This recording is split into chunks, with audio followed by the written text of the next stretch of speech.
It's rare that I walk into a show not specifically looking for Phillies cards. But it's not never.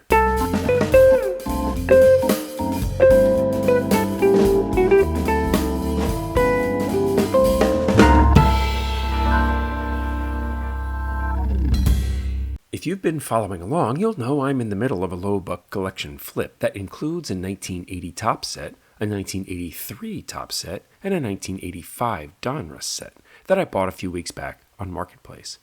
I was able to source some cards needed for that project at a card store in Missouri, but not all of them. So here I am at a 150 table show, hoping to find a Rickey Henderson rookie and a Tony Gwynn rookie, among other targets. Some of those other targets include an 85 Donruss Kirby Puckett rookie and a Roger Clemens rookie. And the first dealer in the door on the right-hand side had an all-rookies case with both of the 85 Donruss cards I needed. Multiple copies of each, actually. He wanted $10 each. I offered $15 for both. A fair offer for these cards, which I could probably find for $5 online. But for $7.50 here, I'm happy to just check them off the list immediately. He initially refused, insisting on $20, but I pointed out the corner damage on the Clemens, which, given his thick glasses, I'm not sure he knew was there. After realizing the ding, he acquiesced and gave me the cards for $15.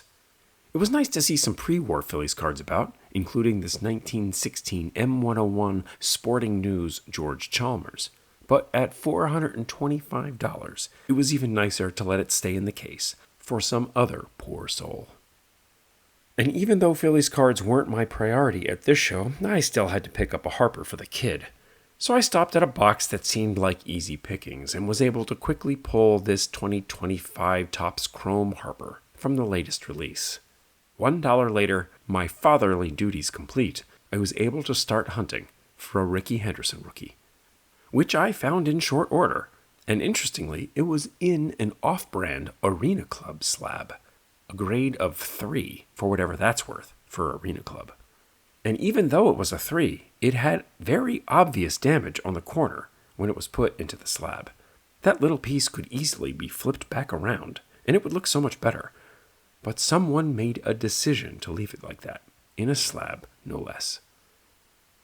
The dealer wanted $45 for it. I noted the price point, caring not about the slab, which I would have cracked in any case, and I decided to keep on looking. Just a few dealers down, I found another Henderson rookie, this one marked at $40. All four corners looked superior to the previous slabbed specimen, as did the surface, and this one was starting more than 10% cheaper to boot. Okay, I have a new top contender. I told the guy I'd finished my loop, but I might be back for it. He seemed suspicious. Fair enough.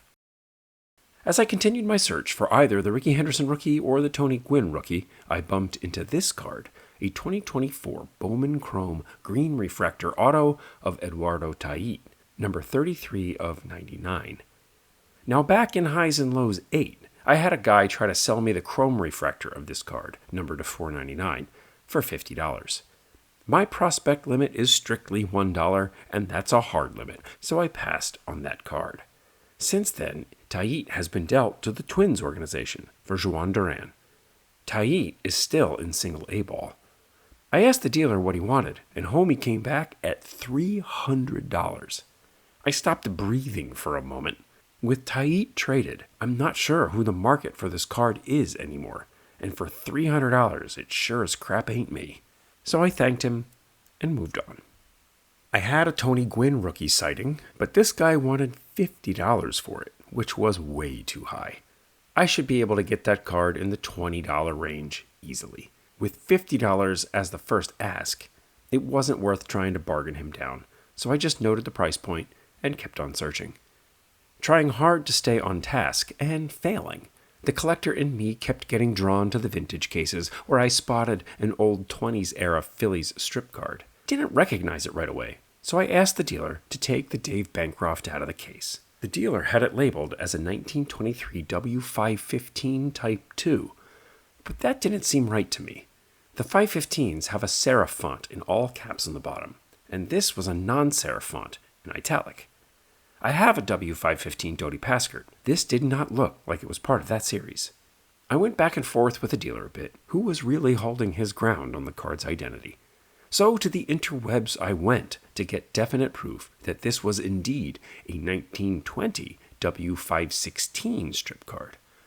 I pointed out the IFS designation for International Feature Service and pulled up pictures of the 515s to show the difference in font. Knowing he'd been bested by a schmuck in a Phillies shirt, he admitted that he was wrong. I offered him $40 for the card, a 20% savings off his asking price for having been misidentified. And with a chuckle, he let me have it. Sometimes these cards dip into the 30s on price, but $40 was a fine level for me.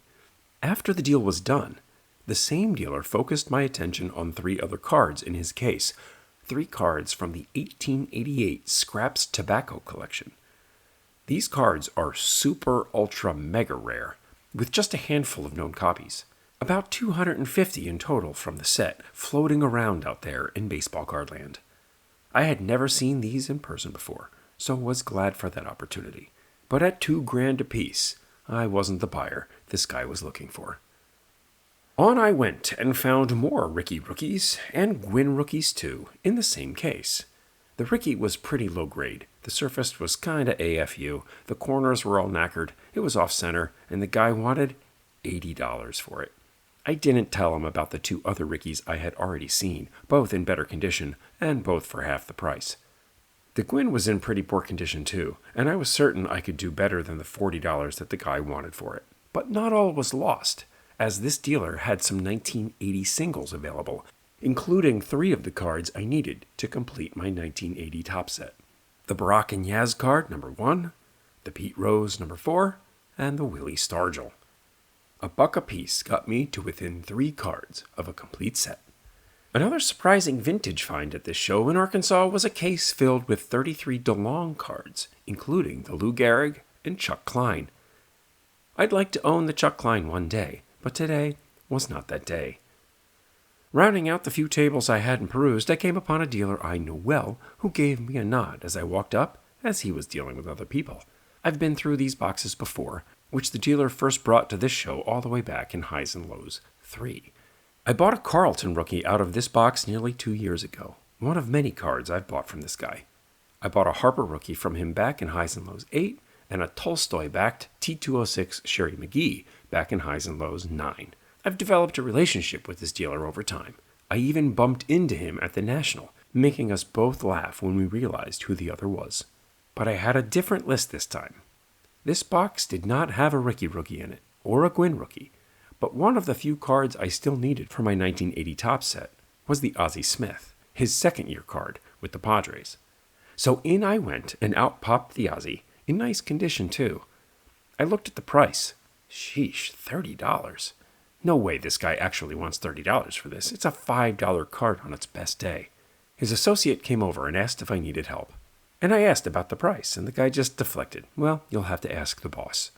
So I waited for the boss to finish up, and he came over and he shook my hand. He said, "What's up, Phillies guy?" We did a little catching up, chuckled again about having bumped into each other at the National, and then I asked him if he was serious about the $30 on the Ozzie. He smiled and said, "Nah, those stickers were still on there from the last dealer, and were all marked at high Beckett book value." Then he said, "Listen, you've bought so much stuff from me over the years. If you want it, just take it." And friends, this is why you build relationships with dealers, and why dealers should build relationships with buyers. It was a low-risk, low-dollar way for a dealer to thank me for years of patronage, and a low-risk, low-dollar way to ensure I stop at his table next time and buy more stuff. This guy isn't quite putting things in a personal stash for me yet, but we're getting close. Happy with the freebie, I parted ways. I had one more stop to make. I beelined back to the table where I saw the second Ricky Henderson rookie, and the card was thankfully still there.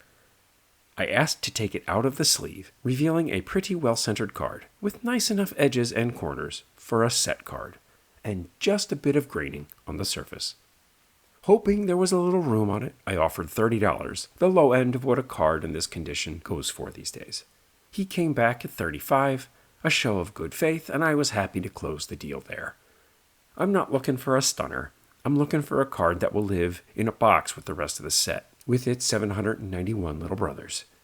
A lot of the time, The values of this card get pulled artificially high because of the rarity of the Gem Mint 10s out there that go for over $100,000. Apart from the Gem Mint 10s, this card isn't rare.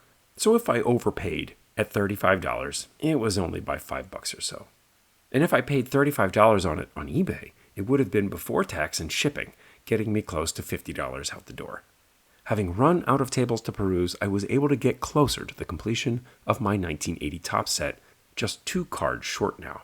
I was able to get closer to completing my 1985 Donruss set, now just needing 2 cards to complete that set. But I was not any closer to finishing the 1983 Topps set. I just didn't see the right Tony Gwynn rookie for the right price. The search goes on. Every card show will have highs and lows, and if not finding the perfect Tony Gwynn rookie is the worst thing that happens to me today, a day where I also didn't have to use my AK, well then, it was a good day. Thanks for watching. Help support the channel with the purchase of some custom-designed card box dividers. Email me at philliesbaseballcards@gmail.com to talk about what you want yours to look like.